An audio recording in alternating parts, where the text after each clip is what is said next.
Hola guys. Now these are the instructions for what we're going to need in the class, and wait for after this to join in on the class. So we are going to need this rose mold, and I did get it at the store. You can buy it at any baking supply store, and I have seen a few at Walmart, but at the baking supply store or Michael's or Joann's or whatever you have, you can use your coupon. They do run $10, so I definitely want you to use your coupon and save that money. Also, you're going to need your apples. Make sure you wash them so you don't get bubbles. We're going to need some chocolate of your choice.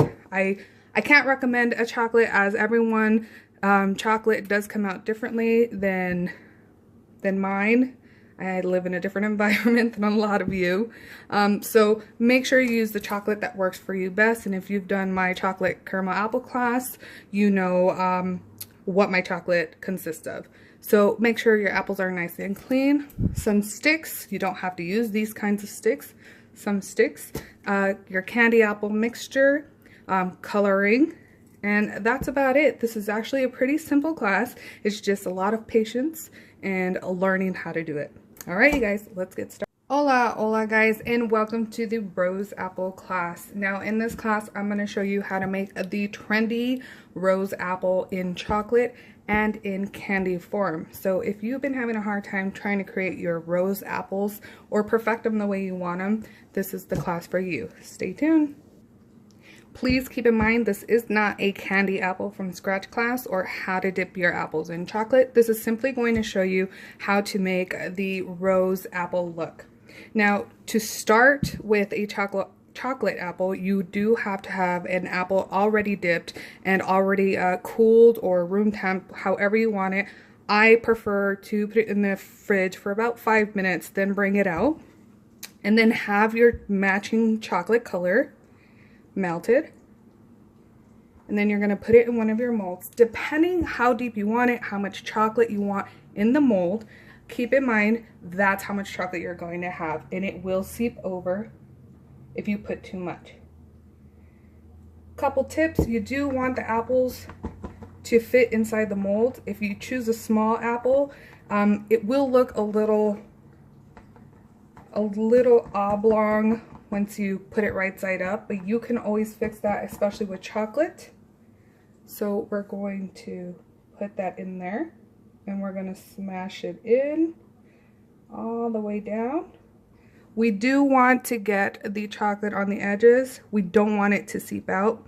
The great thing about this, and especially working with chocolate and not the candy, is that when it comes down to room temp and it's nice, full, and cool, we can smooth it out with our hands and or gloves and get a nice seamless look. So we're going to pop that in the fridge for about 5 to 10 minutes, and then we're going to bring it back out. Now with the candy apple, like I said, you will have to dip it first. Make sure you do this process in the beginning, and make sure you remember how much of the color you put in the pot so you can match it exactly to what your candy apple looks like. You can add any flavorings. Whatever you use for your recipe is perfectly okay. Just make sure you dip your apple first, let it set, and then we're gonna do the same thing like we did with the chocolate.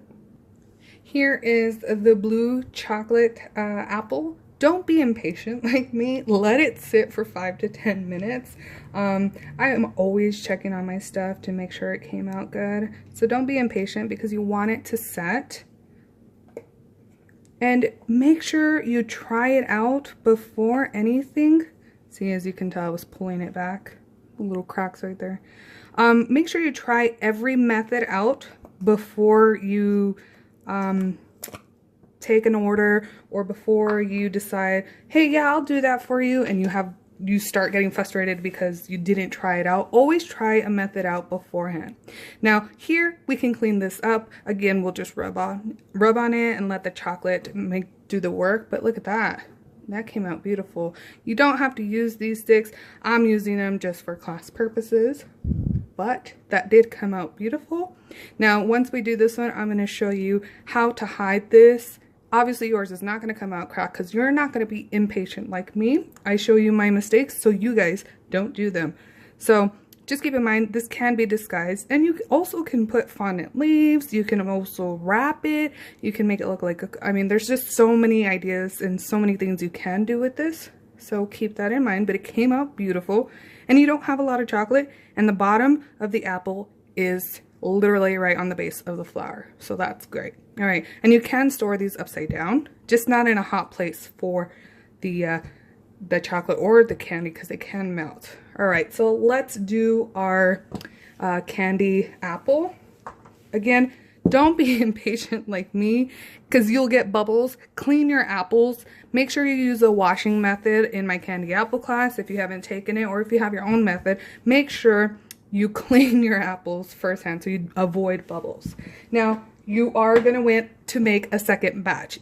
If you think you're quick enough, you don't have to make a second batch. Dip a couple apples, put them to the side, and then do the method that I'm going to do right now, is where we're going to pour the candy mixture in the molds and then dip the apple back in there. So you'll see what I'm saying. If you feel like you're fast enough, go for it. But if you haven't tried it, I definitely want you to try this before you make a mistake and you get upset. Remember, you have to try everything first. Do not go full on into a project before trying out the method. Keep that in mind. So same thing with the chocolate. We're just doing it a little different with the mixture. Let me see. I'm going to heat that up a little more. What I love about my candy apple mixture is that I can reheat it about 1 to 2 times depending on the color, because each color is a different chemical. So they all have different chemical compounds. So if you're working with a good color, you'd be able to reheat it up again. Also keep in mind, this color red that I'm using is ½ teaspoon of red Wilton and 3 drops of gel, white gel. So we're gonna pour it in our silicone mold. All right, and tap, tap, tap, and then we're gonna squeeze that down in there. Remember, it's okay. And I'm going to also show you, just in case if you don't like what, you know, don't touch it because it is going to be hot. I work with candy all the time. No pun intended. And I know how to maneuver hot candy. And don't do this at home unless you're a pro. All right, so we're going to let that sit, and then we're going to peel it out as soon as it comes back down to room temperature. All right, so with the chocolate, if you have it at room temp and it's not cold and you didn't put it in the fridge, just go in and start rubbing on it, because you're gonna create that friction and that heat between your finger and that chocolate. And as you see, wear gloves for this part. I show you without gloves because I know my food and safety instructions, and this is a class and no one's eating this apple. And you're literally gonna go in there and melt it slightly. So if you get a big bulge on the side and you don't like how it looks, you can also use a knife and put it over your stove. Do not burn yourself.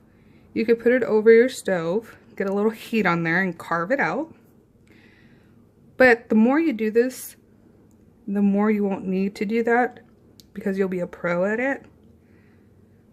But this is only happening because I was being anxious and I wanted to peel it out before it was ready. So don't do that. But it gives me a chance to show you guys what not to do. Or if you do it, how to save your apple.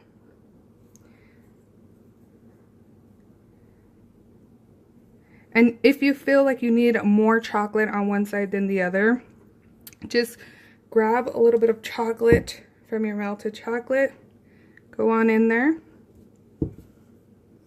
and maneuver it in there. That was a long word, maneuver it in there. But you get the drift. So just keep creating that friction between the apple and the rose. Like I said, wear a glove, and wearing a glove creates more friction. So it would probably be easier. I'm breaking it right here because I'm just making sure there's no shallow spots. And that's why it's okay to put a little more chocolate or a little more candy mixture, just so you're on the safe side.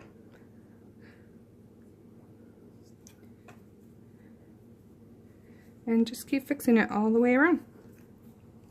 All right, but the top looks great. Do tap the mold with chocolate before you put the apple down in there, just so you don't get these little hole marks. Let's see how the candy apple one is doing.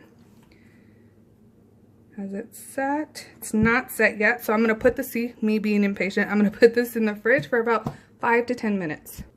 All right, here is our candy apple. I'm gonna pull it out. I did add extra mixture, the rest of the mixture over there. Wow, this is looking beautiful. Look at that. Gorgeous. Now, use the tips I gave you in the beginning of the video to get the perfect rose apple. I am going to show you one more trick that can help you with the candy mixture. If you do have anything, you know, bulging on the side. I mean, it still looks beautiful. Look at that. Still looks great. But a great tip for me to give you is using your awesome torch. Now, while I look for the torch, I'm going to put this in the fridge. I was tapping it so the bubbles come out. I'm going to put this in the fridge for it to settle. All right, so I'm going to use my small little torch, and it's not considered a torch. It's more like a lighter. And all I'm going to do is go around the edges. Again, this is more work than you need to do. Push it down on the silicone mat. Ta-da! Beautiful, right? Super awesome how that works. So you could do it to all the edges or none. Completely up to you. Now, this is the secret I discovered figuring it, because I just didn't like how the edges looked on my first ones that I was experimenting on. So I was like, I have to figure out how to get those edges out of there. So, like I said, make sure you wash your apples so you do not get any bubbles. Also, you can make the color pop. See how it's glistening? That's because we're putting the fire on top of the candy, making it glossy. You can also paint this with some gold or silver, whatever you want, but that is the basis of how to make the rose apple. It's super trendy right now, so give it a try, see if you like it, see if it's up your alley, if you just want to give it a go. I really enjoyed these. I figured, you know, why not? You can also, when you heat up the candy, and this also works with my lollipop class, so if you want to try that with the lollipop class, you can definitely do that. I'm literally pulling on the sugar and bringing it back just to open up the flower, as you see, and it looks really awesome. Alright, you guys, I hope you enjoyed this class. Until next time, and I want to see your work. Hashtag me or tag me. The hashtag will be below, and you know how to tag me. And leave a comment if you have any questions. Alright, have a fabulous day.